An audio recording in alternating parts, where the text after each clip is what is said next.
It's Wednesday, it's 11:15 and we're live in Westminster.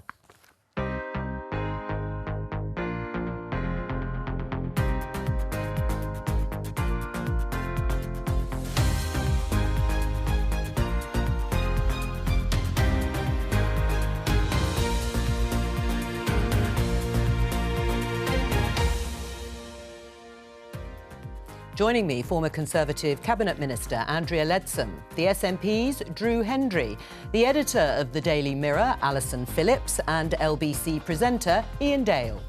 Today, will there be compromise on the Irish sea border checks? The EU's negotiator calls for the UK to stop acting alone. Long-lasting solutions are not quick fixes, and this is the spirit of my mind, which I'm coming to London, which I hope I will find on the other side as well. Will Cinderella go to the ball? Andrew Lloyd Webber says he'll risk arrest to reopen his theatres on June the 21st. The reaction of the government, if they do stop us from going forward, is neither rational nor is it proportionate. We don't want these restrictions to be in place a day longer than is necessary. We'll hear from the Prime Minister and Keir Starmer. PMQs is live at midday. Also, first the police, then protesters. Now, as world leaders descend on Cornwall for the G7 summit, is the county ready?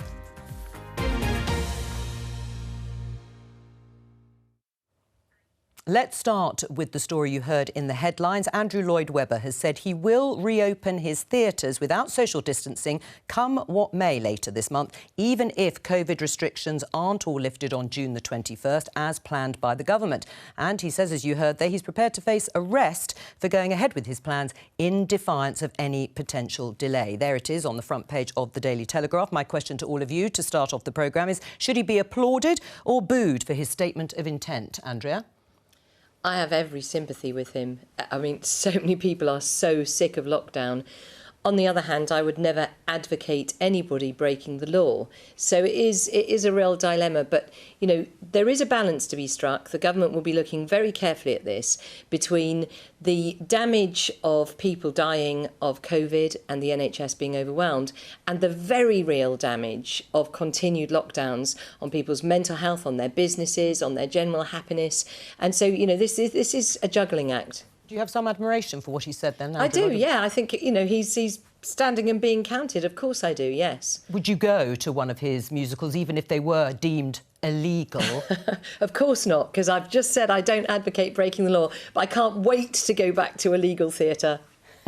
All right, note taken. Drew, would you applaud Andrew Lloyd Webber for what he's saying and advocating? He's going to go ahead, whatever. Well, look, it's really difficult particularly for theatres just now and other businesses that have had to close down. My local theatre, the chief executive there, has said that they will open within the restrictions, within the limits they've got, but it's going to be really challenging. It's going to be really difficult, and there has to be ongoing engagement to make sure that, you know, as soon as it's safe to return to bigger audiences, to make them more viable, we do that. But in the meantime, I think it is really important that we're all doing our bit to make sure that we continue to make progress against the virus, continue to make sure that people are getting vaccinations.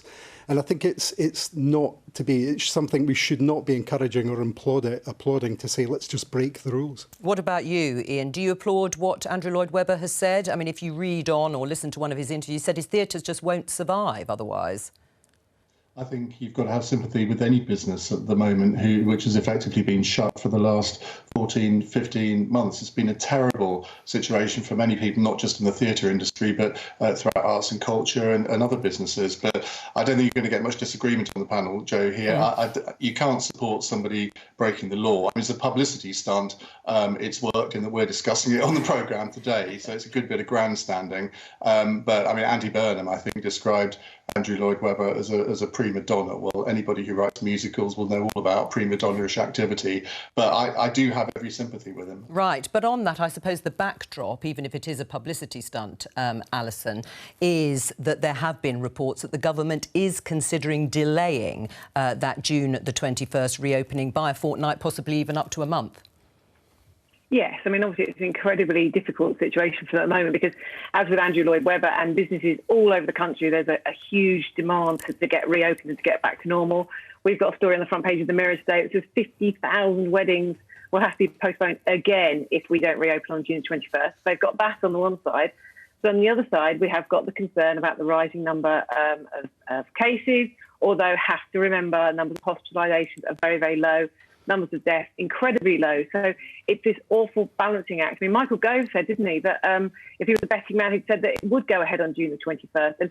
And it looks like Boris Johnson might be taking it right up to the wire of Sunday night before he actually decides whether we go with the 21st or we hang on. If it's only another fortnight, I think probably even Andrew Lloyd Webber might be able to hang on to that. If it goes to another 4 weeks or it's another 4 weeks and then another review, that's where I think people's patience is really going to wane. Andrea, could you wear another 2 weeks, a delay? I would not want to. I mean, I was just at a business in my constituency last week who've got, they had 700 staff. They furloughed almost all of them, brought them all back to deal with. They've got 9 weddings in July, and most of them have just immediately resigned because they've been on furlough. They've got other things to do. And these businesses can't survive. This is a vital period of time for so many in the sector. And, I do think that balance is a very tricky one. So I would be very, very reluctant to see further lockdowns unless there is really credible evidence that people are becoming very ill and dying and the NHS is at risk again of being overwhelmed. All right, let's talk about Northern Ireland, because the UK's Brexit Minister Lord Frost has been meeting his EU counterpart, Maros Sefcovic, today to discuss ways to reduce disruption at the Irish sea border. It's latest in a series of meetings. It's all because of the Northern Ireland Protocol, which is part of the Brexit deal that creates a trade border in the Irish Sea in order to prevent a hard border on the island of Ireland. It was agreed by the UK and EU in October 2019. It keeps Northern Ireland in the EU single market for goods, and it means that EU customs rules are enforced at its ports. But it has led to some delays, more bureaucracy, and it is more complicated. Now, a deadline is looming at the end of June when chilled meats, such as sausages, could be blocked from export from mainland Great Britain to Northern Ireland under the terms of the deal agreed by Boris Johnson in 2019. And there have been reports, as we discussed yesterday, that ministers could be considering unilaterally extending what's known as the grace period for those particular goods to stop there being checks. Andrea, whose responsibility is this to sort it out? Well, it's clearly equally the responsibility of the UK and the EU. I would absolutely recommend that David Frost and Maros Sefcovic start their day with a nice hearty breakfast of great British sausages to get them off on the right footing. Mischievous. Yeah, possibly. But nevertheless, it requires a common sense response. On the EU side, as I understand it, I'm no longer in government, but there have been multiple papers sent to the EU to propose ways of resolution. These were terms agreed, though, of course, by the government and voted on by MPs like you. Indeed, but there was still work in terms of resolving issues at the border still to be agreed, and those have clearly not been agreed to the UK and indeed to Northern Ireland's satisfaction, and that must be done as a priority. The EU needs to take a common sense approach. Right. Well, making sure that the Good Friday Agreement is respected is the absolute paramount thing here. We've got to make sure that the deal that the UK government signed up to is honoured with it. I think there does need to be an effort to de-escalate this on both sides from the EU and the UK. But we can't have the UK again looking to break international law. It's just not the right way to behave. Right. I mean, unilaterally, that is what Maros Sefcovic is saying. There isn't a question of breaking international law, as Drew says. That is not what this is about. This would be absolutely respecting the Good Friday Belfast Agreement that requires that nothing is done to damage the integrity of the power sharing agreement. And it is absolutely vital that the UK government and the EU respect that. And at the moment, what's happening at the border is not respecting that agreement. Well, it's not respecting that agreement because the deal that was signed, the so-called oven-ready deal that we had from Boris Johnson's, turned out to be nothing of the the kind with this. And like I say, it is a time for de-escalating things, for looking for solutions here. But the one way to do it is not to break the agreements that are being put in place unilaterally. Even I was listening on the BBC this morning to the director of the Northern Ireland Retail Consortium, who said, yes, he wants these measures to be in place, but not in the way the UK government are doing them just now. Right, well, I think that interview that Drew's referring to, Ian, was a man who is supplying items like cheese to hospitality in Northern Ireland. Has gone from a sort of 3 days of cheese being brought in from Great Britain to Northern Ireland to 12 days and filling in 8 forms. Is that what the government promised? Much more complicated bureaucracy when they signed up to this deal?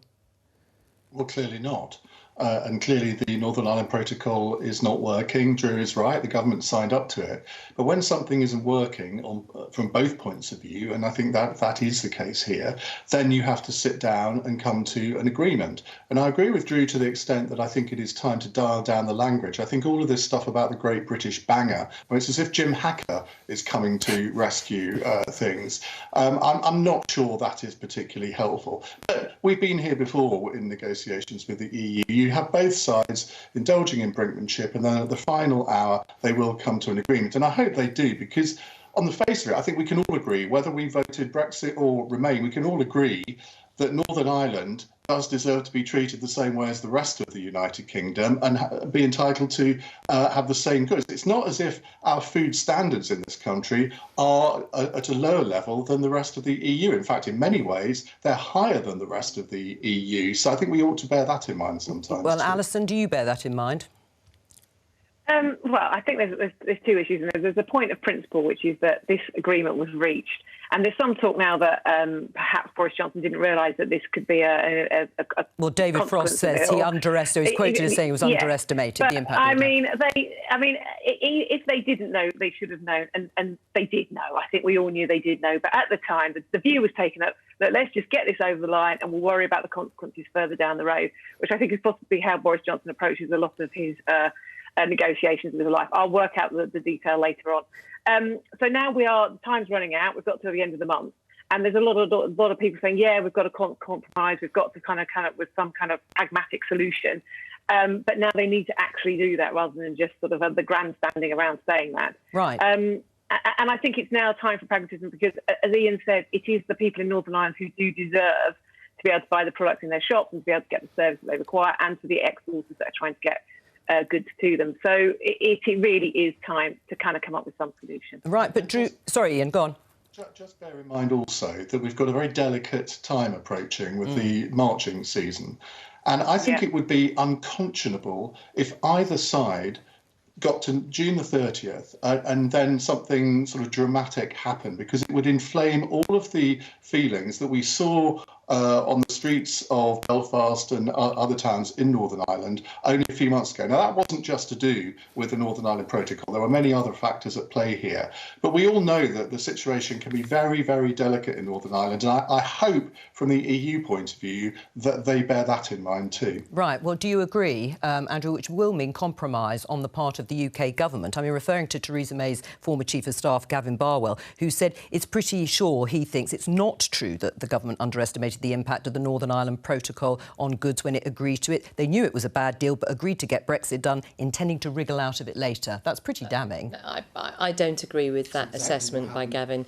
No, what my recollection of this is that we very clearly had the arrangement that certain goods would be subject to checks and that those would be agreed in principle at the time of the signing of the document and then would be agreed in detail following the signing of the document. So it was all understood that there would be further negotiations following the signing of the document. If you remember, the actual signing took place in a very constrained period of time. So I completely agree with all of your panellists who are saying we've got to absolutely respect Northern Ireland and its integrity, but at the same time the EU needs to appreciate that a sensible, pragmatic approach is necessary. Is it a bit of a warning to you and the SNP when thinking about an independent Scotland, which you'd like to be in the EU, following EU rules, and a UK then would be out of the EU EU as it is now with its own rules, how could there be a frictionless trade border across,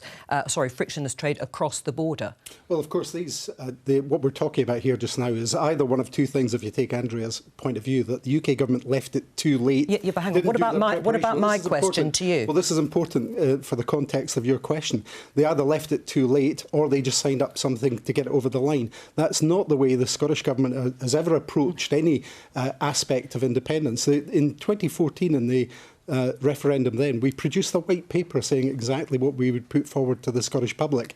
That's not happened throughout Brexit, and that's something we would look to do before any referendum that's coming up in the future. But you do accept, of course, that there would be, as the Institute for Government said, an Anglo-Scottish border would become a new external customs and regulatory frontier for the EU, and you can see the problems that have unfolded. Well, of course, there are problems that have unfolded, but we've also been discussing exactly why those problems have unfolded, because there hasn't been the right engagement to make sure that the measures that are put in place are going to be workable.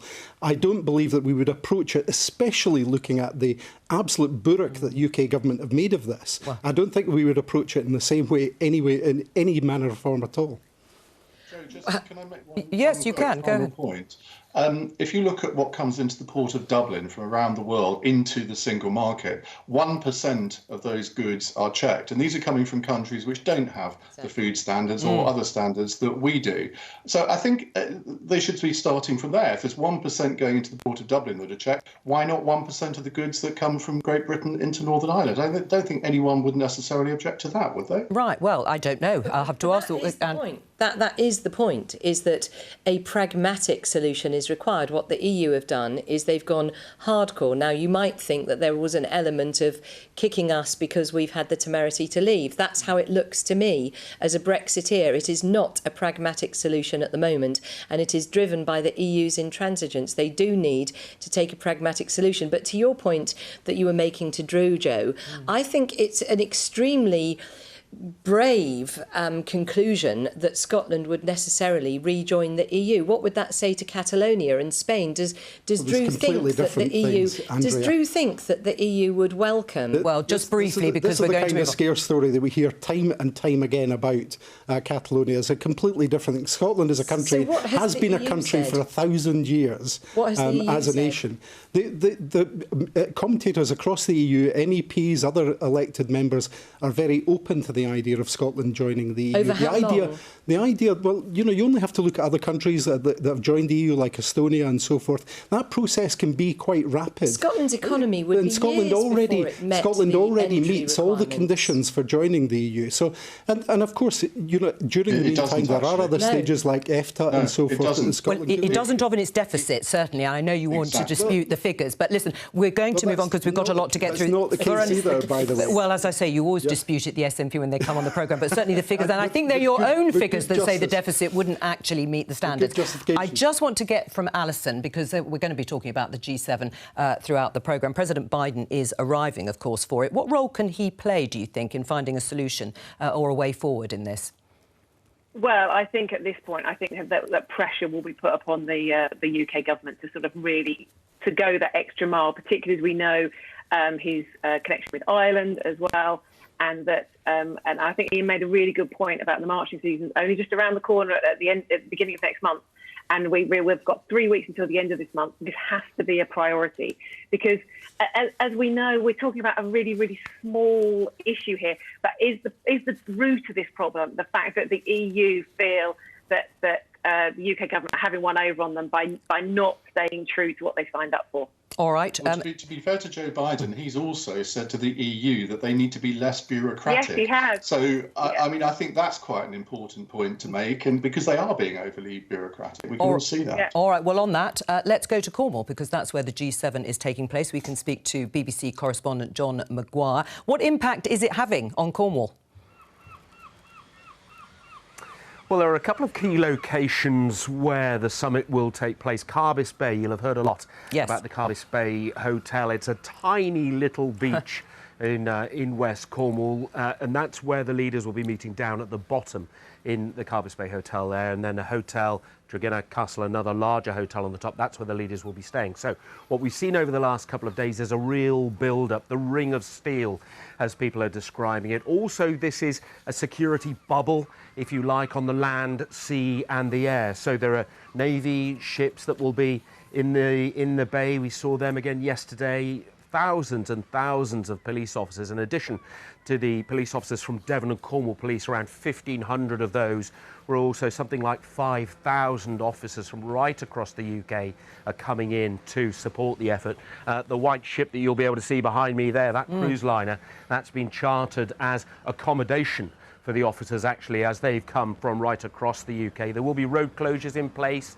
The coastal footpath is being closed off in certain sections, and the railway line, just as it gets into St Ives, also closed off. So a little bit of disruption, I suppose, to those people who live in that area. But because of the geography of Cornwall, some of the main sites, for example, Falmouth, where we are, will be the main media site. That's a good sort of 45 minutes away, 18 miles away from the summit site itself, because there just physically isn't enough space to fit everybody in as per a normal G7.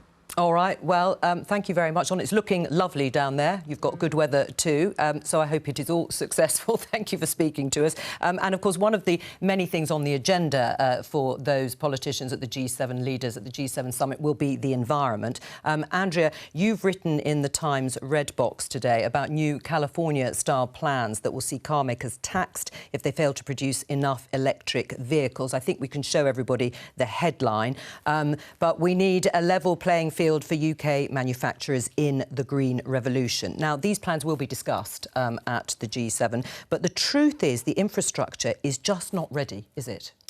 Well, the infrastructure has significant billions of pounds of taxpayers' money being invested in improving infrastructure. Already, the range of electric vehicles in the batteries themselves is much better, and the charging infrastructure is improving. Yeah, but improving is one thing. Fast, very fast, actually. And, of course, there is huge potential for green jobs, apprenticeships and different technologies right across England, which is something that what Amber Rudd and I are writing about with support from Policy Exchange today. And specifically what we want to see with cars is the government's absolutely rightly agreed zero emissions from the tailpipe by 2030, but there isn't a specific plan to get there. And so what we're proposing is a carbon pricing, which we're taking from work we did in 2015 to get coal off the system, where we announce the date and then we put in a carbon price. And we should do the same with electric vehicles to require manufacturers to be building more and more electric vehicles every year, so that when we get to 2030, we have achieved that deadline. All right, so these are staging posts, but as I say, there will still be question marks about the rate of increasing the number of chargers in terms of infrastructure. Ian, the news I hear is that you have just either bought or you're leasing an electric car. You've been critical of them in the past. What's changed your mind? Well, I'm a complete petrol head. I buy all the car magazines, and interestingly, the car magazines are now obsessed with electric cars. They write about virtually nothing else. Andrew is right. There has been a terrific improvement in the network of charging units, but that needs to go forward much faster over the next few years. And I think people are much more open to looking at buying electric cars now. And the tax system also encourages this. That David Cameron always used to talk about the so-called nudge theory, nudging people to do the right thing. And that's what effectively I've done. You can write off an electric car against tax. I'm not buying one outright because I think the technology is improving so quickly that if you have a range for the battery of 300 miles now, in 2 years' time, that will probably be double that. And so you could be left with a virtually obsolete second-hand car in 2 years' time. So I'm doing it on a contract hire. But I'm quite... The thing is, though, you have to plan your journeys much more than you would in a petrol car, because you need to be sure, if you're going on a long journey, that you know where you can get your car charged up. Right, well, there are two things, Alison. There may be or have been a big increase in the number of chargers, but are they evenly spread? Are there enough of them across the country? And the average cost to buy an electric car in the UK is around £44,000. I mean, that is unaffordable for most people. Yeah, I mean, clearly at the moment we haven't got enough chargers and it's very expensive, but that's not going to remain the case.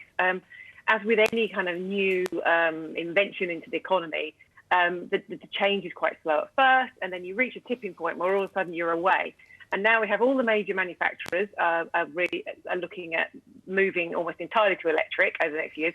We've got a battery, I think, that's been made in China that can last for 1 million hours.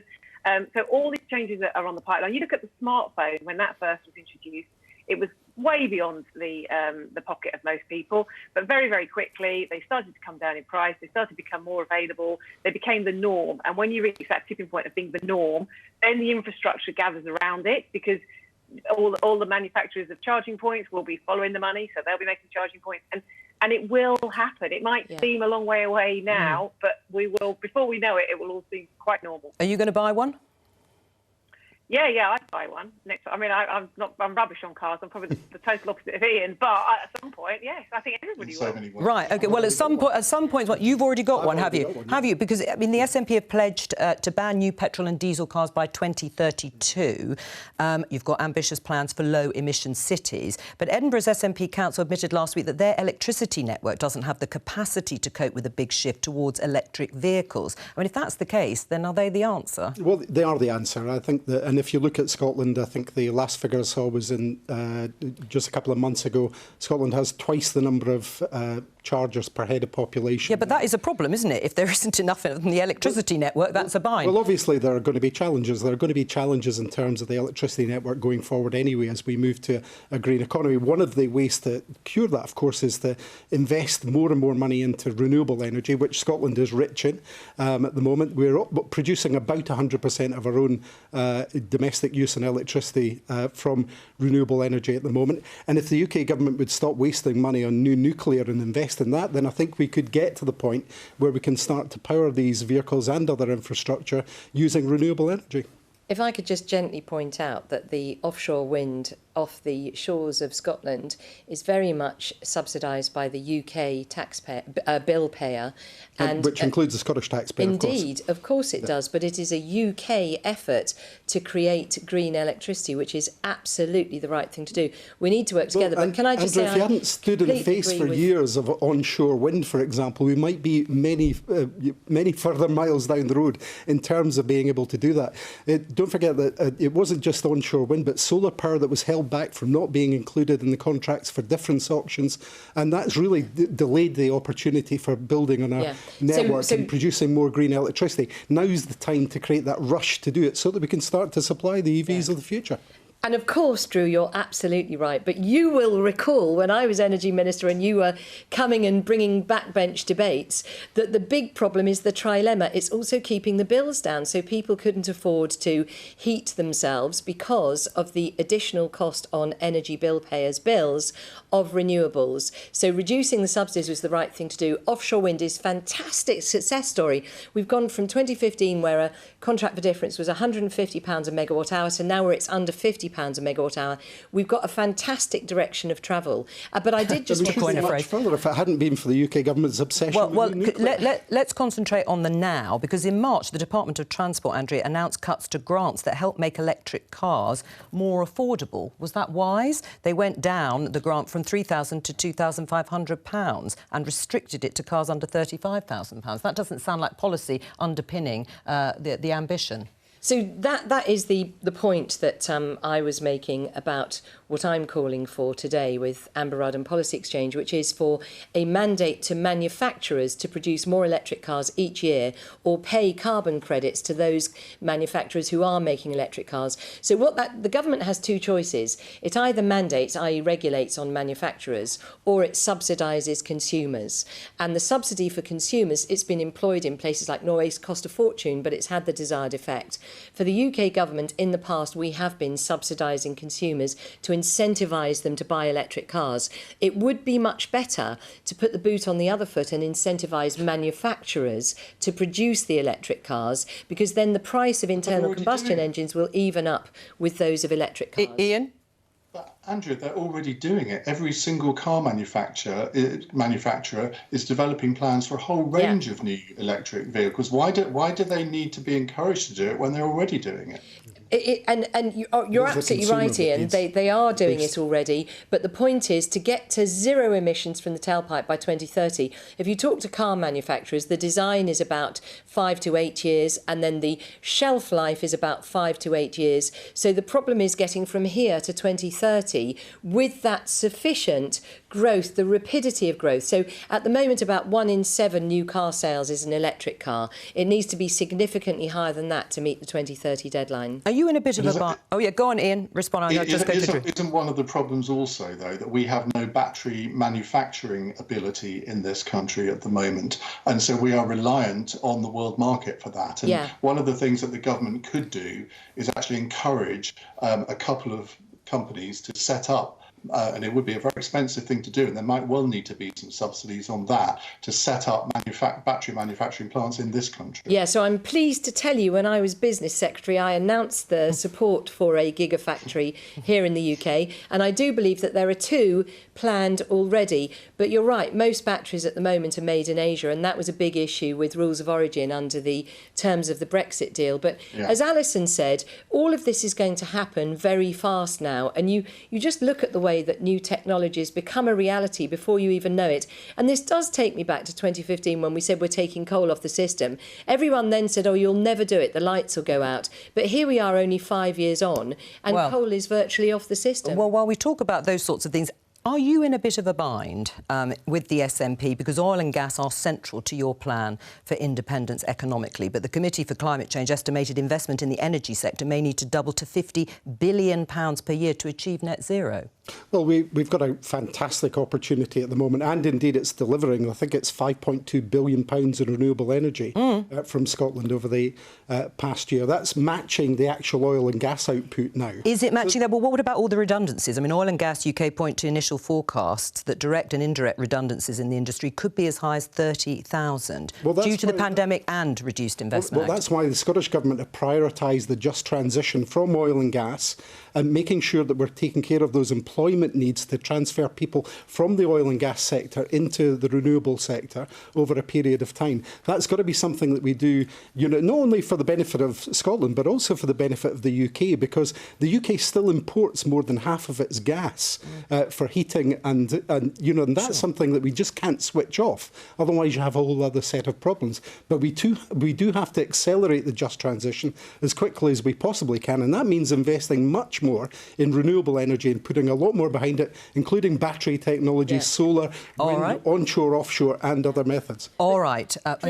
Drew's absolutely right, and also things like the supply ships, all of the infrastructure for the offshore oil and gas can actually be used for offshore renewables. So there is that scope to change those jobs and actually rebuild the Scottish oil and gas as Scottish offshore. Have you got an electric car? Yeah. I will have one. I don't as yet. But the problem, Jo, actually, is having a car that is not old enough to get rid of. Do you know what I mean? Because you've then got the issues of scrappage. It's a fine balance. In Scotland, we've incentivised loans to make sure that they can do it. So under the Barnett formula. Thank you, Drew. All right, who's going to get the last word? Me, actually. Right, we're going to talk to our political correspondent, Greg Dawson, who has some breaking news for us. Greg. Yes, Jo. The High Court has found that the government has acted unlawfully when awarding one of its contracts during the emergence of the COVID-19 outbreak. Now, the accusation made against the government was that it awarded a contract to a company owned by friends of Dominic Cummings. This was a company called Public First, and the award of the contract was worth just over £500,000. Now, the government had argued that this contract was awarded at a time of national emergency. Speed was of the essence. They hired Public First because they needed to assemble focus groups to test the government's COVID-19 health messaging to see if they understood it. Dominic Cummings said he knew of a company that could get the job done. It was a recommendation, but he didn't order civil servants to hire this company. But crucially, no other companies were considered for the contract, and that is what has swayed the judge in this. The judge decided the failure to consider any other companies meant that there was a real possibility, a real danger that the decision maker was biased and that this was therefore unlawful.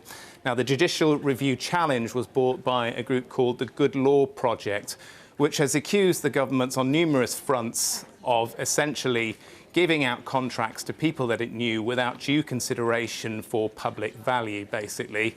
We have had a response just quickly from the Cabinet Office. They say that the issues have been addressed. There's no suggestion of actual bias. Public First say they are proud of their work and there is no criticism of the company in this judgment. But clearly, it puts the spotlight on the government and its procurement process. Indeed, it does. Greg Dawson, thank you very much. I mean, certainly extremely embarrassing. Charges of cronyism that have been levelled repeatedly at the government, and in this particular case, found to be enacted unlawfully. You know, the government has answered this question, and I think all of us as MPs saw at the start of the lockdown the absolute panic. I mean, I was getting probably 100 emails a day from suppliers saying, I can get you face masks, I can get you PPE, I can get you this, that and the other. And it was, for government, it was so difficult to differentiate, to find who were decent contracts, which were cowboys, etc. And so, I mean, I can quite, I mean, the government will take it on the chin and will no doubt be extremely concerned about it. But at the same time, and it's not an excuse, but it is understandable under the circumstances that were around at the time. Do you accept that? And it wouldn't have been any different for any other government at the heat and the height of this pandemic? I think we have to take in exactly what's happened here. The government have been found guilty in a court of breaching these rules. That is something that's been highlighted in Parliament about the fact that chums and cronies have been able to get access to the government. But for the reasons that were set out, tried to brush it under the carpet and not deal with this properly. The public are entitled to know exactly how their money is being spent in these circumstances, and there should be a full, independent public inquiry of what's going on, and it should be soon, not bumped out for years. All right, we're going to talk about education and also funding, catch-up funding. But before we do, I just want to show our viewers the front page of the Daily Mail and get you to respond. Andrea, the headline says, outrage as Oxford students vote to axe Queen after they claim portrait represents colonial history. This is reporting that students at Magdalen College in Oxford have voted to remove a portrait of the Queen from their common room. The president of Magdalen College said this was a decision for the students, not the college, but she said this was about the students exercising their free speech. Now, Gavin Williamson, the Education Secretary, has intervened, and this is his tweet. Oxford University students removing a picture of the Queen is simply absurd. She is the head of state and a symbol of what is best about the UK during her long reign. She has worked tirelessly to promote British values of tolerance, inclusivity and respect around the world. Should he have intervened, Gavin Williamson? Well, exercising my own right to free speech, I think those students are utterly pathetic. And I think once they grow up and realise what an incredible asset our Queen is, not only to the United Kingdom and the Commonwealth, but also to the world. But that may be so, but should the Education Secretary be worrying about an issue like this? I mean, it's a small group of students. They've decided they want to take down a picture. So you think he should have intervened? Yes. Do you agree with Gavin Williamson that the Queen is a symbol of British values, Drew, like tolerance, not a symbol of colonialism? I think the Queen is clearly the head of state. It's a student union that have decided to do that. The students have made this choice themselves. I think it's ridiculous, to be honest, that we're talking about it at this level. There are far more important things that we need to be dealing with just now. The students have made their choice. That's their choice. Right. Well, let's talk about the big round. That is about catch-up in terms of education. I'll show you this headline in The Guardian. Education recovery chief quits in English schools catch-up row.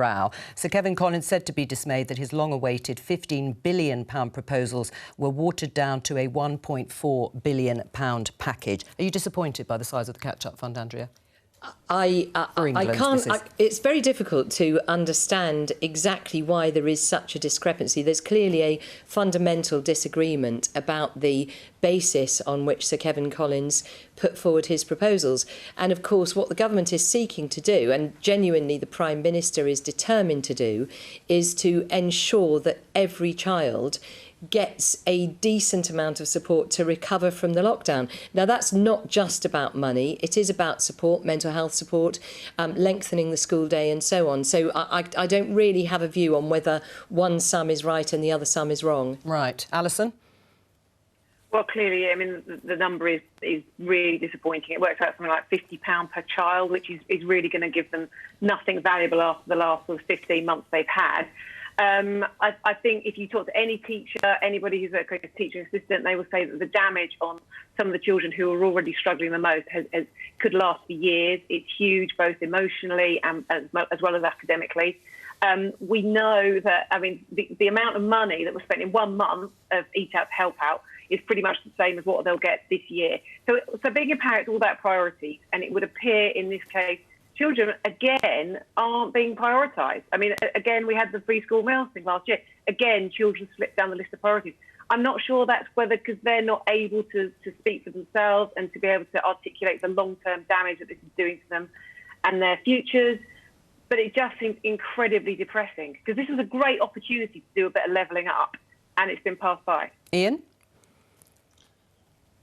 2 points to make. I think it's incredibly simplistic to think that just by sticking an extra half an hour on a school day, that is going to solve everything. Secondly, I think that Gavin Williamson, as Education Secretary, has no political capital to spend, and he's been trodden on by the Treasury. It is as simple as that, and the Prime Minister has taken the side of the Treasury. Now, I don't think that £15 billion necessarily was the right figure. I can't sit here and tell you what I think was the right figure, but I'll tell you what, I know that 50 quid per pupil isn't going to have much of an impact.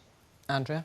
Well, I mean, the government's response to that is that there is a significant set of different measures, that this £1.5 billion is just one specific announcement and that it's backed up by a number of other Right, but compared to 15 billion, as the amount suggested, I mean, it's not even close, is it? No, exactly. And as I say, there was clearly a fundamental disagreement about that. But can I just say, I've been chairing an early years review on behalf of the Prime Minister. Yes. And his commitment to infancy and to children getting the best start in life is absolutely clear to me. It may be, but does it have to be matched by money and funding in the way that has been set out post the pandemic? So the fundamental point is the package of measures the government's putting forward to enable children to catch up sufficient? And it shouldn't be about, is it 50 quid per child? I mean, as we all know, there are lots of children who've done incredibly well by being at home with parents who've had the time or the energy and the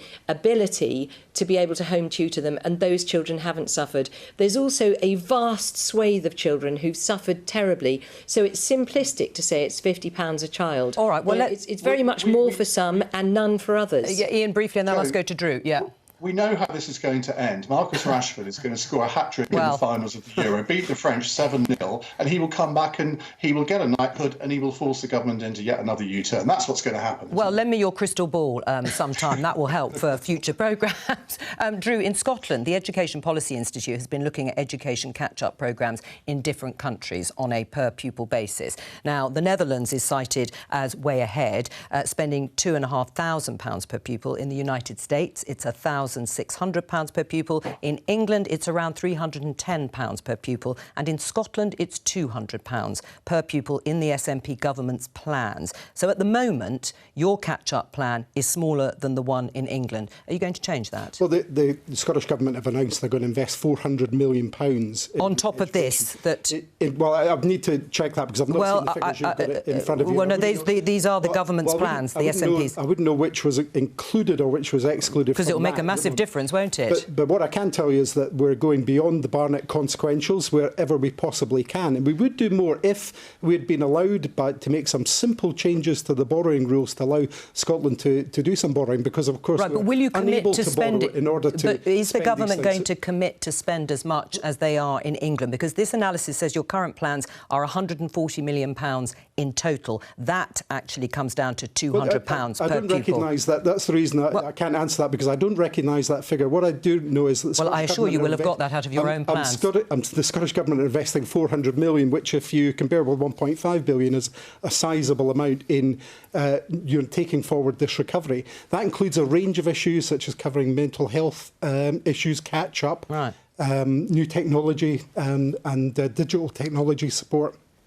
for pupils in schools to take that forward. And I think that we would do a lot more. If the figure in England is adjusted, if it's brought up to the level it should be brought up to, the Barnett consequentials would allow us to do more. But at the moment, we're not allowed to do more because we don't have borrowing powers. We can't adjust. It's not true that you're not allowed to do more. You could spend more if you made it a priority in terms of education. You could raise taxes. Like I say, it is a priority in terms of education. I've just given you the sum that's being spent by the Scottish Government on... So you will spend as much as England per pupil? Well, I'm certain that we'll spend as much per pupil, yeah. Right. I mean, Alison, in terms of what you were saying, Ian was saying earlier about Marcus Rashford, is it going to take, in some people's minds, outside influence in order to actually get the government to look at this again? Well, I think quite possibly so, because it would appear that there is no one really standing up for children, and Rashford's done a great job on that. But it just seems as well, what was the point of putting Kevan Collins to go away and do all that work and to come back with a number, and then to completely and utterly disregard to the point of humiliating him by just rubbishing the whole idea? And I think that's what's really left a lot of the teachers really frustrated and a lot of parents really frustrated, because they're the ones that can actually see that their children have gone backwards in writing and reading, particularly the very young ones. Plus, you've got children that are facing exams that never get back that time. And I think they feel really, really let down, but that hasn't been properly articulated by anybody. So, yes, maybe we do need a Marcus Rashford. Right. I mean, what was the point of having Kevan Collins do that review? I think there is a fundamental issue here that someone could announce something that could then be so comprehensively thrown out. So, I mean, that does not usually happen when someone carries out an independent review, is there's more right hand and left hand knowing what each other are doing. So I can't answer that. I'm no longer in government. But what I would say is I had a very good round table with head teachers in my own constituency, one of secondary schools and one of primary schools. And actually, schools themselves have done amazing things to keep children on side. And what the head teachers are really worried about is that it's always the same group of children who struggle in school, whose parents perhaps not as engaged as they should be, and so on. That's all we have time for, because it is Prime Minister's questions, and this may well come up today. Thank you very much to all of our guests, Ian, obviously, and to you here in the studio. Bye-bye. Mr. Speaker, I'm delighted that the UK is hosting the leaders of the world's greatest democracies at the G7 summit in Cornwall this week. This is the first meeting between G7 leaders since the start of the pandemic. Mr. Speaker, this week is Carers Week, and I'm sure the whole House will wish to join me in thanking care workers and everyone caring for family, friends and loved ones. Their selflessness and devotion to helping others is an inspiration to us all. Mr. Speaker, this morning I had meetings with ministerial colleagues and others. In addition to my duties in this House, I shall have further such meetings later today. Thank you very much, Mr. Speaker, and can I very much echo the comments of the Prime Minister on the work of unpaid carers. But after plenty of warm words for the victims of fire and rehire, including from the Prime Minister himself, the Government yesterday announced its legislative response to the ACAS report of doing absolutely nothing. Nothing for the hundreds of thousands already threatened, or as the ACAS report itself says, the many, many more that are anticipated to face fire and rehire when the furlough scheme ends. He should be thoroughly ashamed of himself, Mr. Speaker. It's increasingly clear this Government won't protect workers, so will it devolve employment law to Holyrood so the Scottish Government can? Actually, Mr. Speaker, this Government has been absolutely clear that it's unacceptable to use threats of firing and rehiring as a negotiating tactic. We welcome the ACAS report, which actually finds that hire and fire should only be used in limited circumstances, such as to prevent job losses, Mr. Speaker, when other options have been exhausted. We therefore asked ACAS to produce clearer guidance to help employers with other options. Bradley. Prime Minister, we're on a mission in the East Midlands to create 84,000 jobs for local people. We're legislating for planning powers for our Development Corporation, which will work in tandem with our unique inland freeport. But, Mr. Speaker, decisions about HS2 and specifically the Toton Hub will have a huge impact on whether we can deliver on our vision for the East Midlands. Would the Prime Minister meet with me urgently so we can make sure we can deliver on that commitment to local people? Mr. Speaker, the East Midlands could have no more fervent or effective champion, and I congratulate my honourable friend on his vision for the East Midlands Freeport and all the benefits that rail integration will bring. And I know that he's about to have a meeting with ministerial colleagues to determine how the integrated rail plan can work with HS2 best to achieve his objectives. Let's go to the Leader of the Opposition, Keir Starmer. Thank you, Mr Speaker. This is the first PMQ since the Prime Minister and Carrie got married. So can I offer my warm congratulations to the Prime Minister and his wife and wish them a happy life together. I have to say I admire the way they managed to keep it secret. Can I join with the Prime Minister on his comments about Carers Week? And can I also send our deepest sympathies to the 4 people killed in Sunday's terror attack in Canada? It was, as the Canadian Prime Minister said, an attack motivated by hatred and Islamophobia, and we must all unite against that at home and abroad. And can I ask the Prime Minister to pass on our thoughts and condolences to the Canadian Prime Minister when he sees him later this week? Mr Speaker, why does the Prime Minister think that his now former education advisor, Kevan Collins, described the government's education plan as half-hearted, that risked failing thousands of children, hundreds of thousands of children, and not being even close to meeting the scale of what is needed? Mr Speaker, first of all, I want to thank Kevan Collins for his work, and but above all, I want to thank actually pupils, parents, teachers for everything they've done throughout this pandemic. And the struggle has been enormous, and actually what the government is doing is, in addition to the £14 billion, the extra £14 billion we committed, taking per pupil funding in primary schools up to £4,000 per head, in secondary schools up to £5,150, Mr Speaker. We're now putting another £3 billion into educational catch-up with the biggest tutoring programme anywhere in the world, Mr Speaker, and it is based on the best evidence that we could find and that Sir Kevan could supply. Keir Starmer. Mr Speaker, let me get this right. In February, the Prime Minister appoints an expert to come up with a catch-up plan for education. He's a highly respected expert, consults widely and comes up with a plan. The Treasury balks at it and says we'll only provide 10%, yes, 1/10 of what's needed. The Prime Minister rolls over whatever he says and children lose out. So much for levelling up. Let me help the Prime Minister with the numbers. The funding he announced last week is about £50 per child per year. And even if you add in previous announcements, in England it's only £310 per child over 4 years. Yet in the US there's a catch-up plan worth £1,600 per child. And in the Netherlands it's £2,500. So can the Prime Minister explain, when he was told by his expert that he appointed that only an ambitious, fully funded catch-up plan would do, only an ambitious, fully funded catch-up plan, why did he come up with something which, in the words of that same expert, is too small, too narrow and too slow? Mr Speaker, I think that the Right Honourable Gentleman needs to do the maths, because and he needs to do some catch-up on his own mathematics, because in addition to the £14 billion I've already referred to, Mr Speaker, there was already another £1.5 billion of catch-up. This is a £3 billion catch-up plan just for starters, Mr Speaker, and it includes the biggest programme of tuition of 1-to-1, 1-to-2, 1-to-3 tutorials anywhere in the world. And we all know, Mr Speaker, that there are schools in this country, classrooms in this country, where children are getting private tutorials, private tuition, thanks to the hard work of their parents. He asks about levelling up.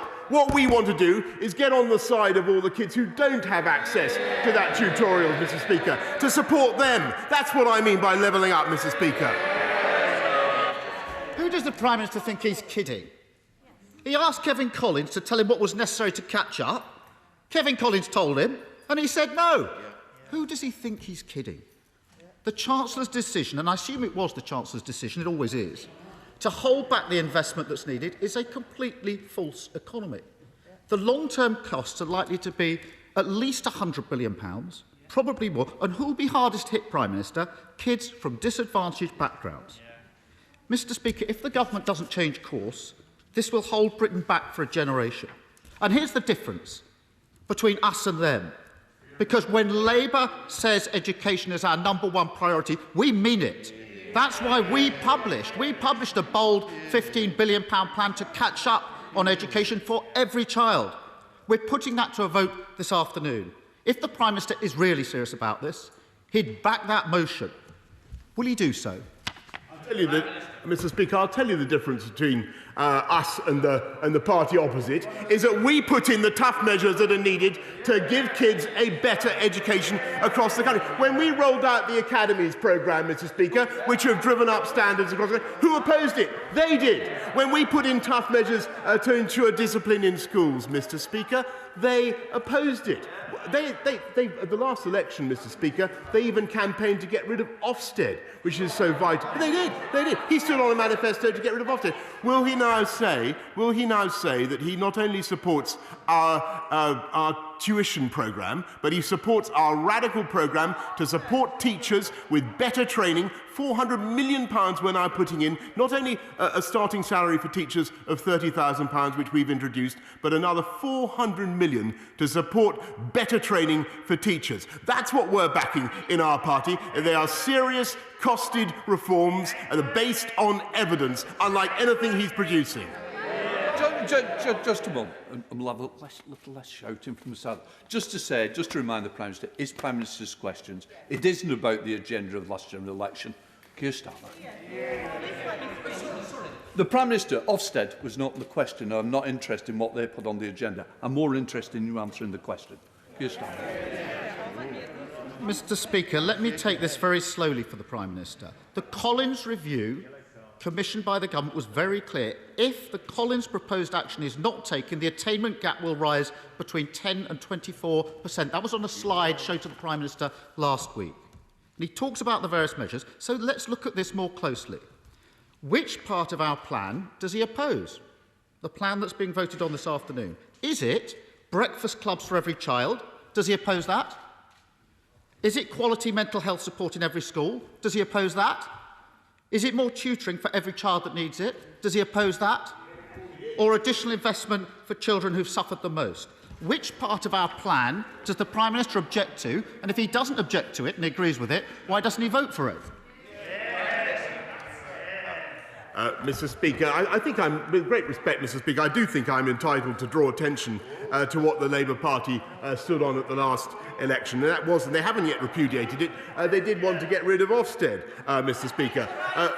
But I will tell the right honourable gentleman that if he is now saying that he supports our tutoring programme, and that's what I think I understood from him just now, then that is a good thing, because hitherto what has happened is that the kids of well-off parents, thanks to their hard work, have been able to rely on private tutoring. What the government is now doing is coming in on the side of all the other kids who don't get access to that tuition. 6 million kids, 6 million children, Mr. Speaker, 6 million children will have access to tuition thanks to this programme. It is a fantastic thing. It is a revolution in education for this country. If he's now saying that he supports it, Mr. Speaker, then that's a good thing, though I've learnt in the course of the last year that his support can sometimes be evanescent, Mr. Speaker.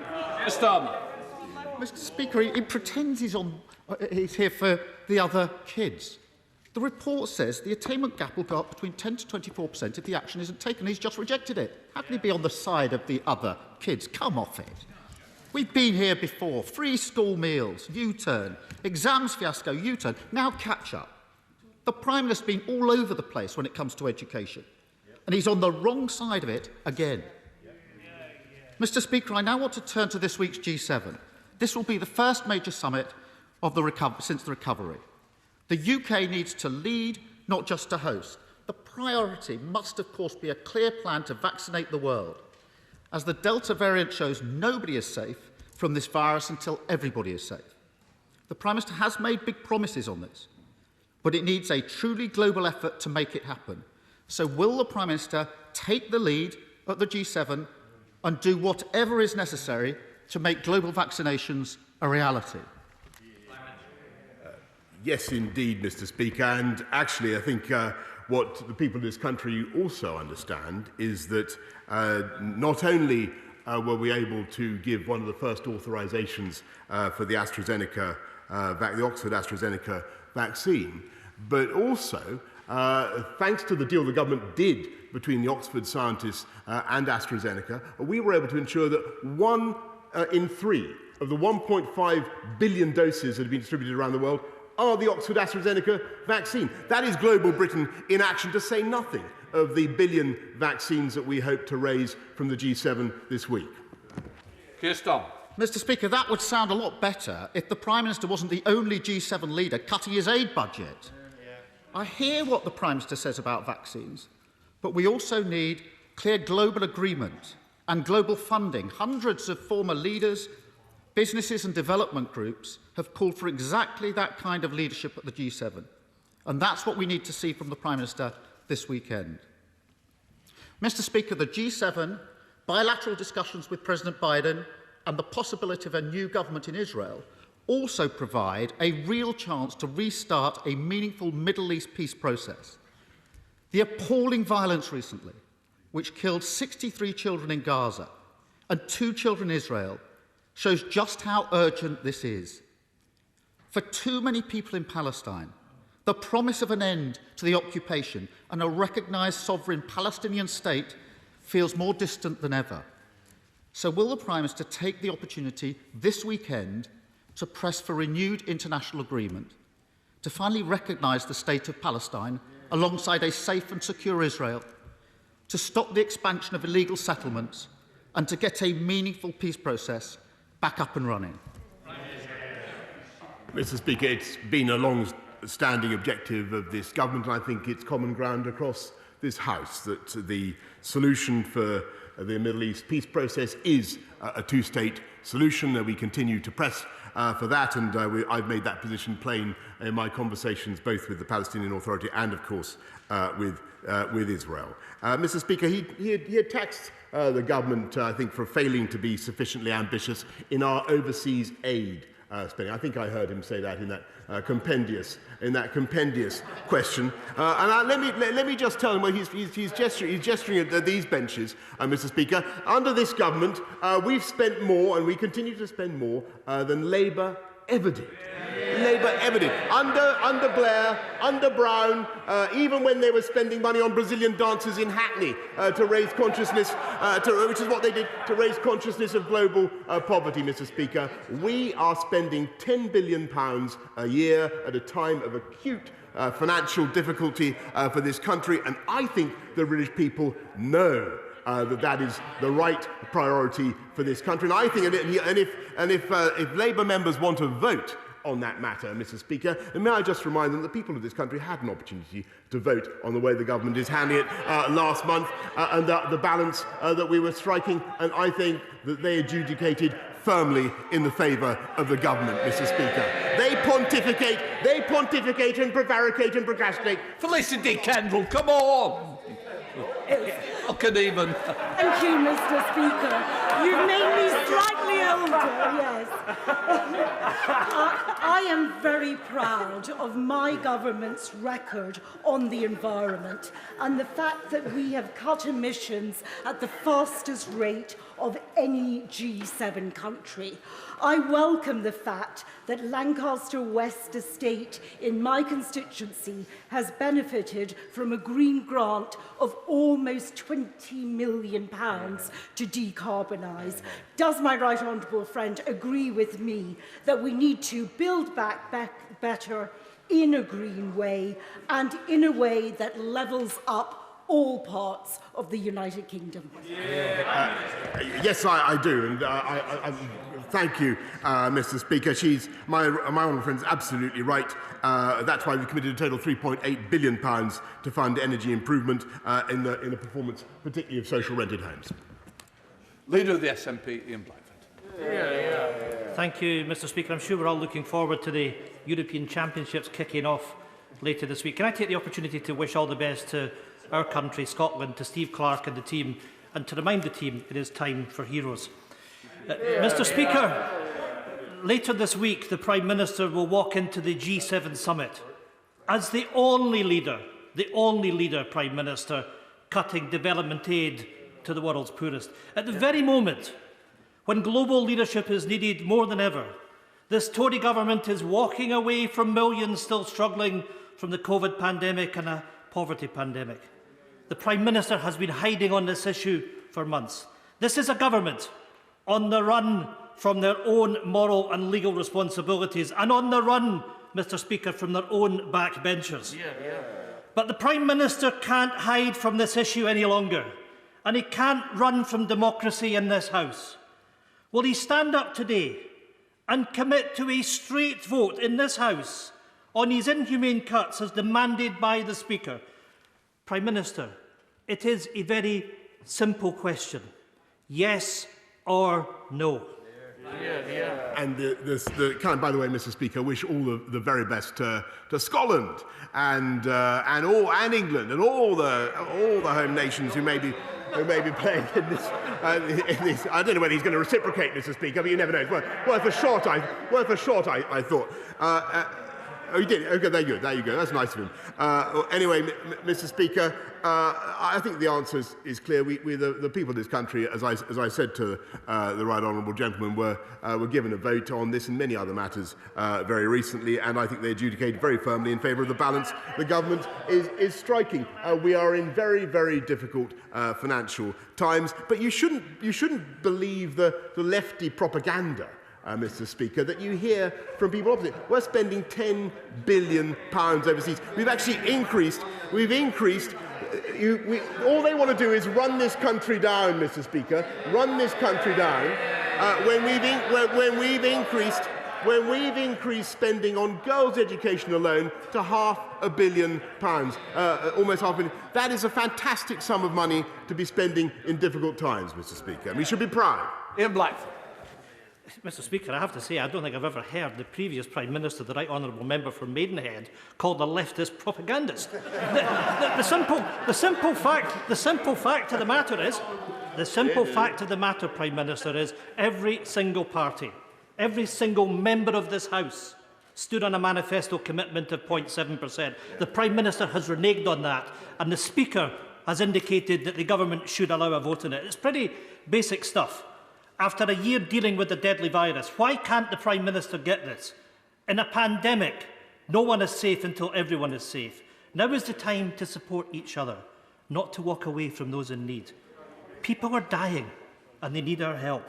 The Prime Minister has the nerve to brag about the government support for the vulnerable, and at the very same time, he is slashing £4.5 billion from the world's poorest. In the week of the G7, what kind of world leader washes their hands of responsibility by cutting water and hygiene projects by more than 80% in the middle of a pandemic?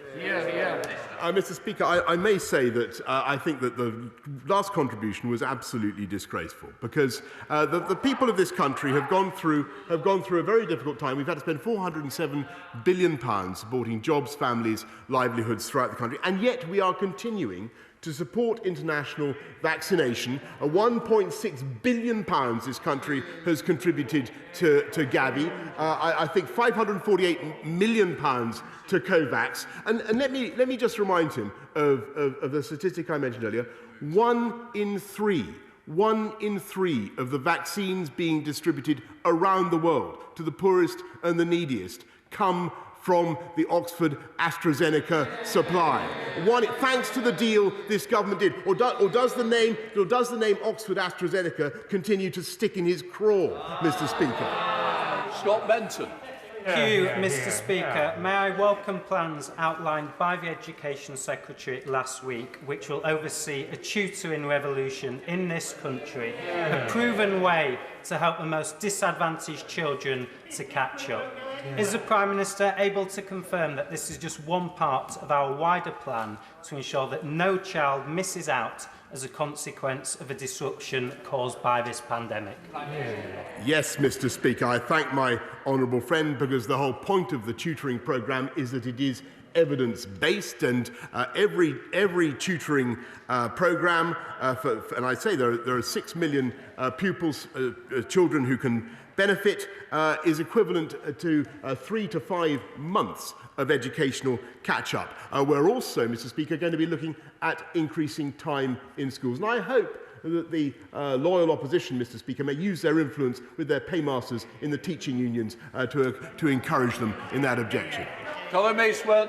Thank you, Mr. Speaker. The Prime Minister knows full well that the best way to reduce checks in the Irish Sea is to do a Swiss-style SBS agreement with the European Union. So far, he's decided not to do that. So why is he prioritising cheap, dodgy beef from Australia over the concerns of the people of Northern Ireland and reducing checks in the Irish Sea?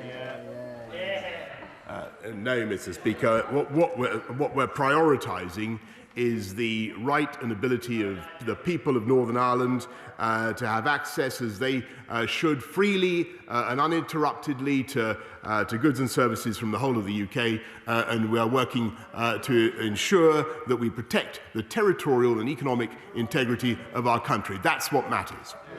Kevan Collins. Thank you, Mr. Speaker. The Prime Minister's excellent First Homes policy will allow tens of thousands of key workers and local first-time buyers to buy a home every year at a discount of up to 50% from the market price. Would you consider turbocharging this policy by establishing a National Land Commission to assemble public sector land to facilitate the development of potentially hundreds of thousands of more half-price homes, so more people can see the benefits of home ownership? I thank my honourable friend. Last year we delivered the highest, in spite of the difficulties we face, the highest number of new homes for over 30 years, but his point is an extremely good one, as all honourable members know. We must find better, faster ways of releasing publicly owned land, brownfield sites for development, and that is exactly why we're looking at the suggestion he makes.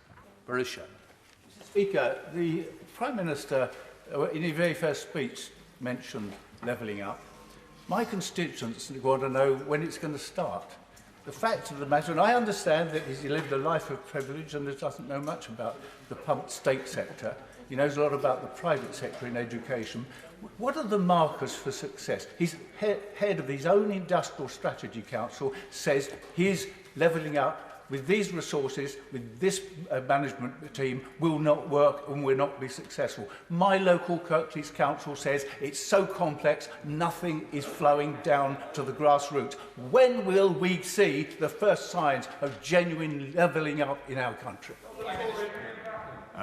Mr. Speaker, I think that what you're seeing across the country is people responding to massive investment, £640 billion programme of investment in roads, in schools, in hospitals, in policing, bit by bit is transforming people's lives, hopes and opportunities. And that is fundamentally the difference between his side of the argument and ours. We believe that there is talent, genius, flair around the whole country, but opportunity is not evenly distributed. And that is our ambition, and that is what we are doing with our campaign to levelling up. If he's now saying, by the way, that he supports what we're doing on the tutoring revolution, because I know he's a great educational expert, then I'm glad to hear it. Brendan Clark. Thank you, Mr. Speaker. My constituents in Bassetlaw have been the victims of illegal encampments, most recently at Far Park in Worksop, where local taxpayers have been left with a clean-up bill running into thousands of pounds, and residents have been left feeling powerless following a sustained period of antisocial behaviour in the locality. Can the Prime Minister tell us what steps we are taking now to ensure we stop this from happening in the future and allow residents and local authorities to take back control of trespassing? Well, Mr. Speaker, the Police, Crime, Sentencing and Courts Bill, my honourable friend will be pleased to know, introduce a new criminal offence where a person who resides or intends to reside on land with a vehicle and without permission has caused or is likely to cause significant damage or distress can face new penalties, Mr. Speaker. And guess who voted against that bill on a three-line whip? Does anybody know? It was the right honourable gentleman and his entire party. Ian Hamilton. Mr. Speaker, a few years ago, one of my elderly constituents with late-stage dementia was married by a man who'd befriended her. Upon her death, the man subsequently inherited the whole of her estate because under the law as it stands, their marriage had revoked her previous will. Hundreds of people since then have contacted me citing similar experiences, but 3 registrars general have refused to meet me to discuss it. So will the Prime Minister now act to bring this cruel exploitation to an end? Well, I thank the honourable gentleman for raising the concern that he has and the injustice that he mentioned. I will make sure that he gets a meeting as soon as possible with the relevant Minister in the Justice Department. David Jones. Mr. Speaker, according to newspaper reports, the European Union are unhappy with the negotiating style of the Right Honourable Lord Frost. But does my right honourable friend agree that, in fact, Lord Frost is doing a superb job negotiating in the national interest? And does he further agree with Lord Frost's assessment that the Northern Ireland Protocol, as currently applied, is unsustainable, and that matters would be considerably easier if the European Union were to adopt a more pragmatic approach rather than the purist approach they're adopting at the moment? I thank my right honourable friend, and I agree with him completely, because I think that David Frost, Lord Frost, is doing an outstanding job, and I venture to say, Mr. Speaker, he is the greatest Frost since the Great Frost of 1709, whatever it was. Andrew Gwynn. Thank you. The Prime Minister has seen his advisor on ethics and standards resign over his failure to uphold the ministerial code. He's seen the head of the government's legal department resign over his failure to uphold international law. And he's seen his advisor on education catch-up resign over his failure to provide proper funding for children. Why does the Prime Minister think this keeps happening to him?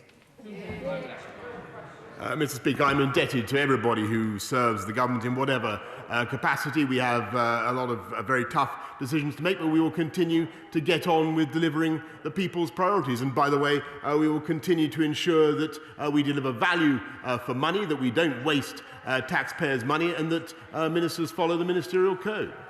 Theresa May. Thank you, Mr. Speaker. In April 1989, 96 Liverpool fans were unlawfully killed at Hillsborough. Yet nobody has been successfully prosecuted for their part in those unlawful killings. The most recent trial collapsed because although it was accepted that police evidence had been altered, because it was evidence to a public inquiry, it did not constitute perversion in the course of justice. Will my right honourable friend urgently look at the ramifications of this judgment for current and future public inquiries, and ensure that in future people are given the justice that has been so cruelly denied to the families of the Hillsborough 96? Mr. Speaker, I thank my right honourable friend for her question, and of course the families of the 96 who died in the Hillsborough disaster and those who were injured have shown tremendous courage and determination. Now, my right honourable friend raises a particular issue about the recent court case and asks for a review of the law, and I can give her the assurance that we will always consider opportunities to review the law and how it operates if necessary, and we will certainly be looking at the case she describes. Let's go to Peter Grant. Peter. Thank you, Mr. Speaker. In just over 3 years, the directors of Blackmore Bond plc took £46 million of other people's money and made it disappear. Around 2,800 small investors who the directors promised that money would be secure now face losing everything. Most of the money, around £26 million, was only taken by Blackmore Bond after the Financial Conduct Authority had compelling evidence from an expert witness who told them he thought the company was breaking the law, but before the FCA took any decisive action. How many more scandals like this will it take before we have a regulatory environment that's fit for purpose and offers our constituents proper protection against investment scams? I thank the honourable gentleman for raising the case he does. I'm afraid, Mr. Speaker, I have no advance notice of it and can't comment on the case in question, except to say if you will send me details, we will get back to him as soon as we can. David. I'm delighted that Southend-on-Sea has now been given the opportunity to become a city. But in the 50s, 60s and 70s, 1.5 million ladies were forced to give up their babies for adoption. By any standards, that was cruel, and the hurt is still felt by those ladies today. So will my right honourable friend agree with me that an apology should be given and an acknowledgement that forced adoptions was wrong by all those involved in the process. Mr. Speaker, I echo my right honourable friend's sentiments about Southend, but also what he says about those who've been affected by forced adoption. The practices that led to forced adoption can't now occur because the law protects both parents.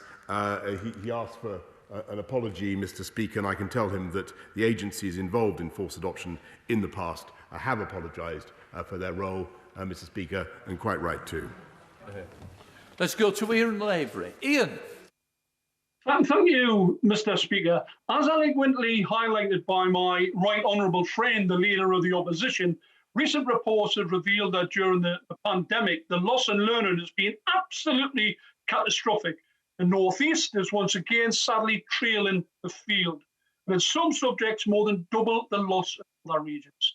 The attainment gap, which has been mentioned, between the most and least affluent areas is set to grow potentially at 10 to 24%. That's desperate, you know, really desperate. The government's catch-up funding is quite simply derisory, too small, too narrow, too slow, are comments being articulated by the former Education Recovery Chief before his unfortunate resignation. Prime Minister, the parents in Wansbeck, in my constituency, are listening. You've got a wonderfully privileged educational background. Can you use it to explain how 20 pence per day helps kids in my patch catch up? Prime Minister. Mr. Speaker, I can tell the honourable gentleman that he's, again, I'm afraid what he's saying is completely wrong. The sums are huge that we're already investing in education, and we've announced the £3 billion additional package of catch-up, including the biggest, not just investing in teacher training, another 400 million to help teachers improve their qualifications as they go up the ladder, but also the biggest tuition programme in the history of this country, the biggest anywhere in the world. And that will make a huge difference to young people in Wansbeck and across the country. Many kids are getting private tuition at the moment, Mr. Speaker. Loads aren't.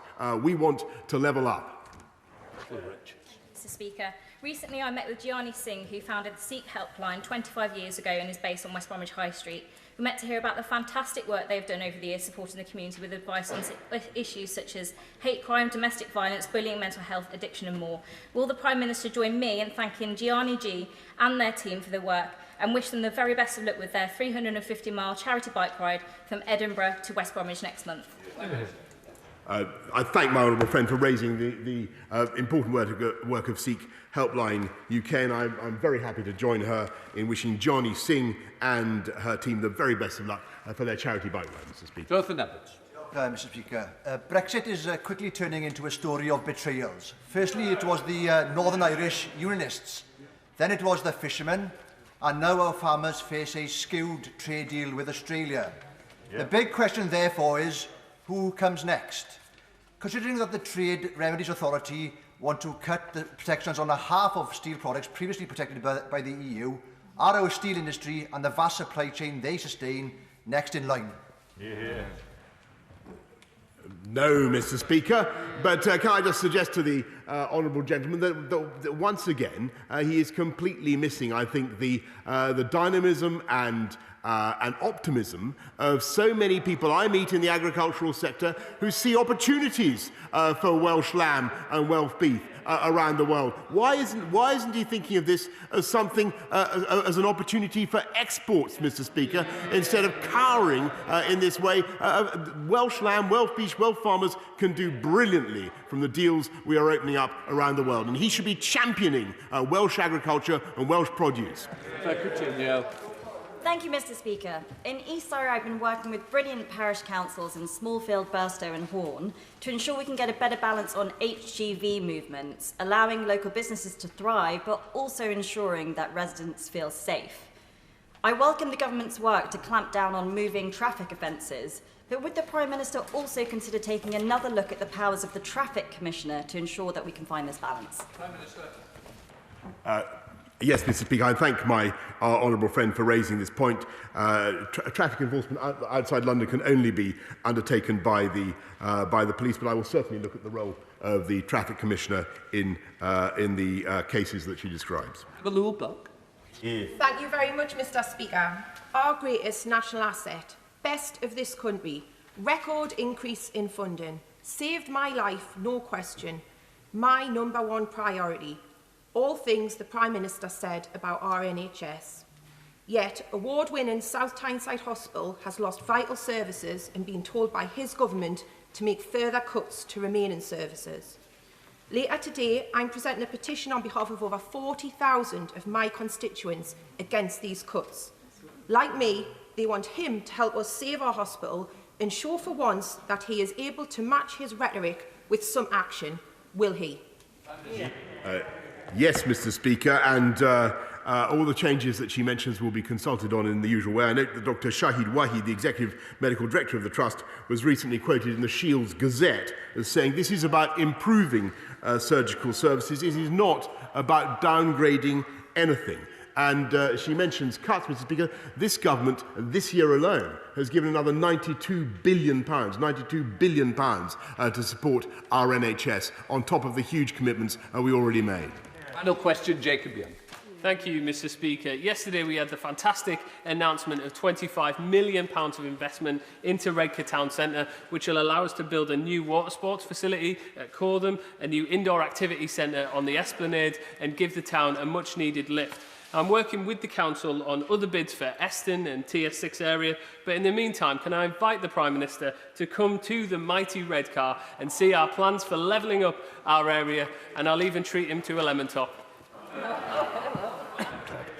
Thank you. Well, Mr. Speaker, I thank you, my honourable friend, who is a fantastic advocate for the people of Redcar, and thanks at least partly to his advocacy, we've announced a town's deals to benefit Redcar. The Levelling Up Fund will help secure local investment in infrastructure and communities in Redcar, and as and when my diary permits, Mr. Speaker, I will be thrilled to come and join him for what I think he described as a lemon top.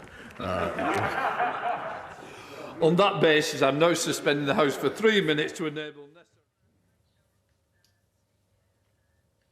That brings us to the end of this week's Prime Minister's Questions with talk about lemon top. Let me introduce our guest for this part of the programme. Robin Walker is the Minister for Northern Ireland. Steve Reid for the Labour Party, the Shadow Community Secretary. And in the studio with me, Vicki Young, the BBC's Deputy Political Editor. Perhaps unsurprisingly, Keir Starmer decided to start his questions on education. This following the news that the Education Recovery Commissioner last week resigned because the government has decided not to take on his recommendations, particularly about the amount of money that should be spent on catch-up funding. Did we learn anything new from the exchanges on that? I mean, maybe not. I think, yes, £15 billion was the number that some people were talking about around Whitehall that Sir Kevan Collins wanted for this catch-up programme. Now, in reality, it's £1.5 billion if you look at it one way. The Prime Minister today insisting actually it's £3 billion just for starters, he says, so keeping the option open there that there could be more money to come.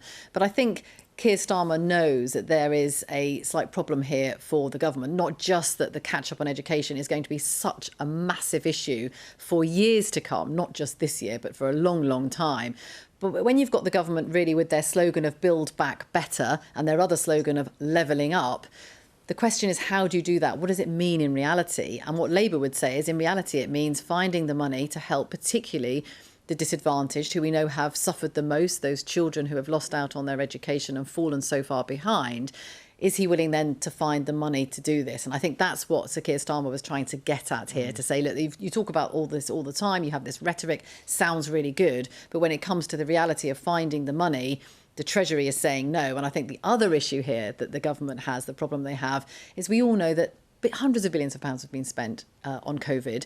And so what every department is saying and what every person who wants more money is saying is, well, it's nothing. It's a rounding up error and compared to how much we've spent. And that's a real problem for the government and for Boris Johnson. He is someone who we know actually wants to spend some more money. But of course, a lot of money has already been spent.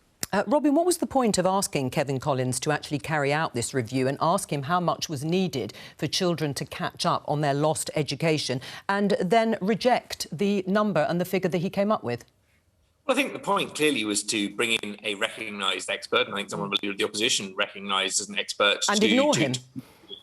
To make sure that the right approaches were being prioritised. And I think in adopting the recommendations on tuition and also on extra support for teacher training, we've ensured that that can be delivered on. Of course, there's always going to be a challenge with meeting the expectation for resources. Labour have the luxury in opposition of not needing to worry about that, and that's why they will always call for more money to be spent. But what we saw when Labour were in government was great schemes announced, which they then ran out of funding for, like the Building Colleges for the Future programme, which promised a new college for my constituency but never got delivered. All right, well, let's concentrate on what you're doing in government, because the catch-up package, as Vicki was saying, is £3.1 billion for England, spread over multiple years.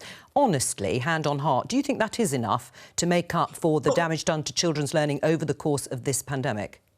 By itself, clearly it wouldn't be, but I think we have to remember this comes on the back of a £40 billion increase in education spending over that period, on the back of raising the funding for the lowest funded areas, like the constituency I represent, which was one of the lowest funded areas in the country under the previous government. Sorry, where's that figure? So that every secondary school is getting over £5,000, every primary school is getting over £4,000 per pupil per year.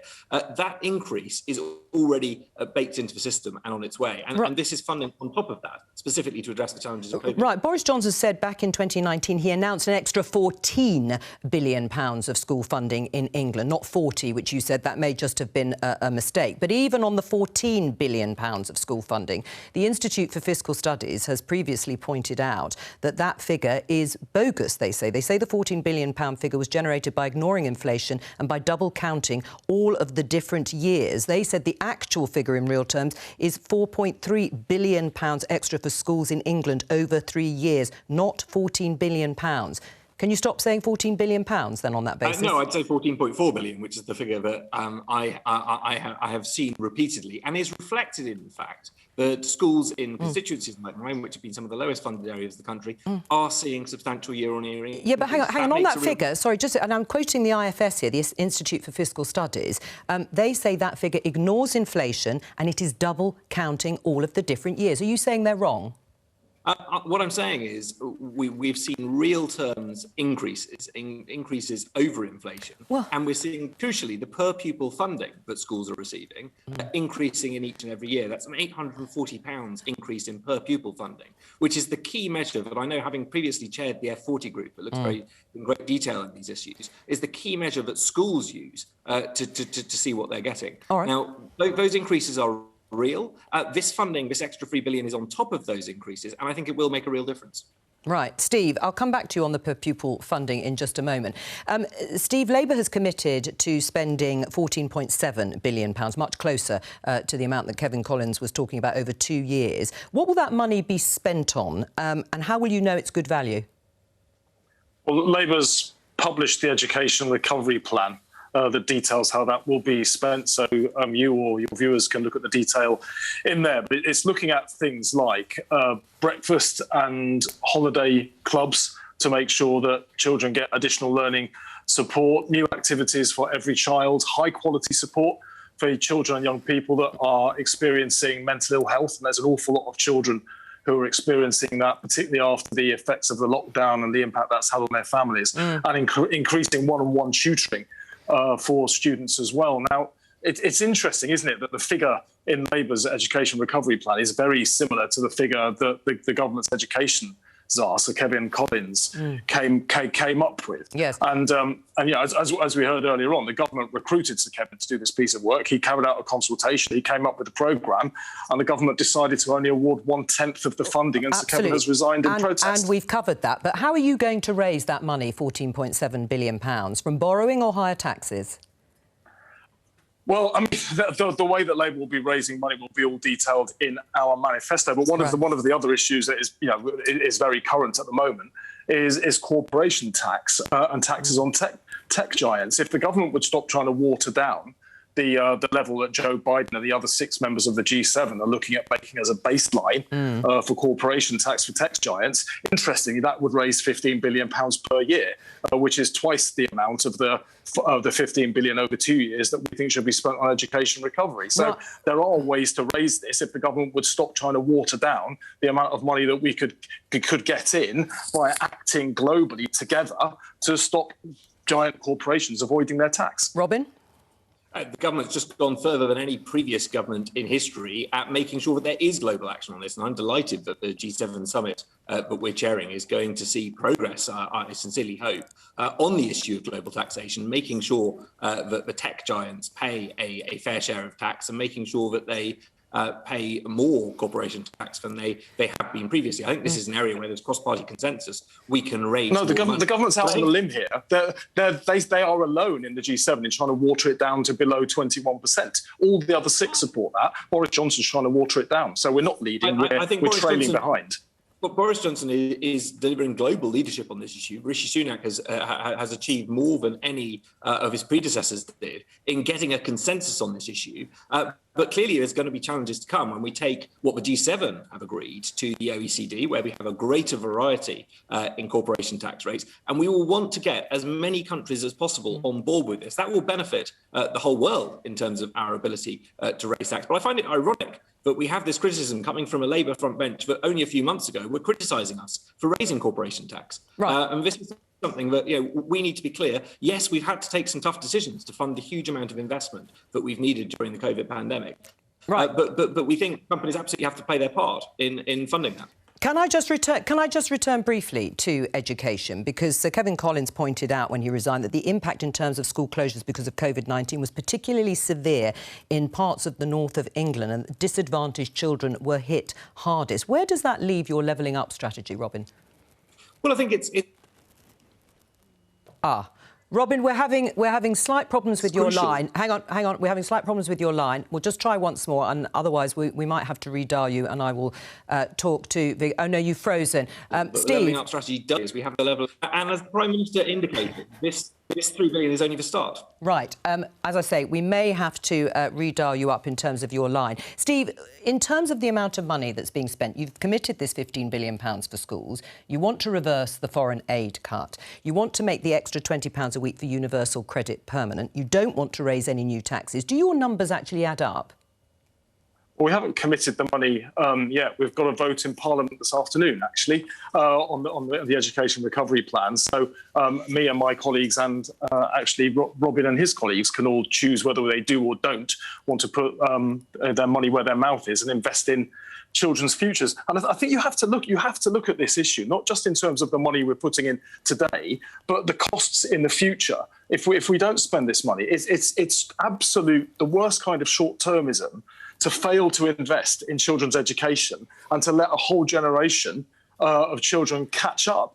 That will damage the British economy in the future by hundreds of billions of pounds if we don't make this investment now. So by failing to do this, we will actually make the economy slow down, hold the economy back. And, the government like to talk about levelling up. They talk about it a lot, but we don't actually see very much evidence of it. But what could be more about levelling up than making sure every child gets the good education they need and deserve to succeed in life, and that, frankly, our country needs them to have if we want to succeed as an economy in the globalised economy that we see growing all around us. All right, we're going to talk about the talks that have been ongoing over the Northern Ireland Protocol. Just before we leave the issue of education, what's actually happening this afternoon, Vicky? Because Labour are obviously making a point about this whole idea on education and having a debate on it.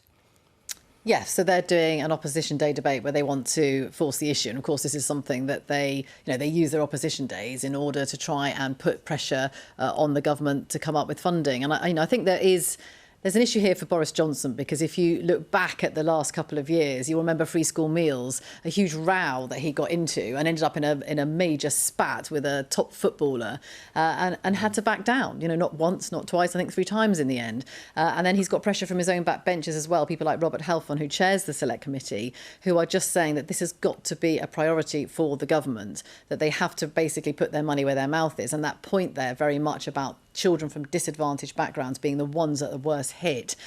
is something that he's going to have to deal with, and I think will come up again and again, particularly from those MPs from those areas where they can see that happening to the children in their schools. Now, talks have been ongoing between Lord Frost, the Brexit negotiator, and his EU counterpart, Maros Sefcovic.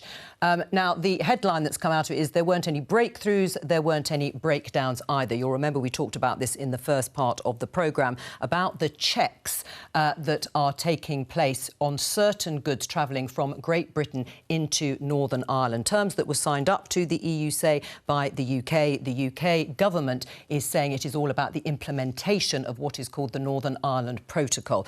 Let's hear what Lord David Frost said when he came out of the meeting that he was having with his EU counterpart about the issue of chilled meats. There is a deadline looming at the end of June, which could potentially ban the export of what the papers have called sausages from GB to NI. Let's hear what he had to say.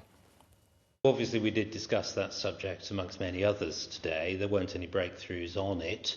We continue to consider all our options on that and many other issues. The situation in Northern Ireland is a sensitive one, and the protocol is delicately balanced to support it. We don't see what risk is caused to Northern Ireland if chilled meats are imported there from GB.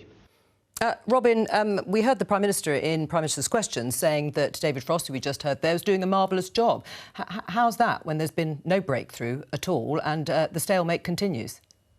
Well, I think we all want to see progress on these issues, and I think it's incumbent on both the UK and the EU to work together to find pragmatic solutions here, to do what the protocol was intended to do, which is to have no impact on the everyday life of people in Ireland and Northern Ireland. And in that respect, what's clear is that some of the ways in which the EU has interpreted the protocol and is insisting on checks are having an impact on people, having an impact on the food that's available for consumers and the prices. And those are things that, I think we are both committed to address. I want to see breakthroughs on this. I was surprised to hear Maros Sefcovic saying this morning he wanted no quick fixes, because actually I think what businesses and what people in Northern Ireland are telling us is that they want to see progress on this fast. And certainly the expectation when the protocol was signed and agreed to was that the Joint Committee, which will be meeting today, would be able to address these issues and would be able to look at these things in order to find solutions that work to respect the internal market of the UK, whilst also understanding the EU's concerns about protecting their own single market. Right, Steve, you signed up, like most MPs, to this deal. So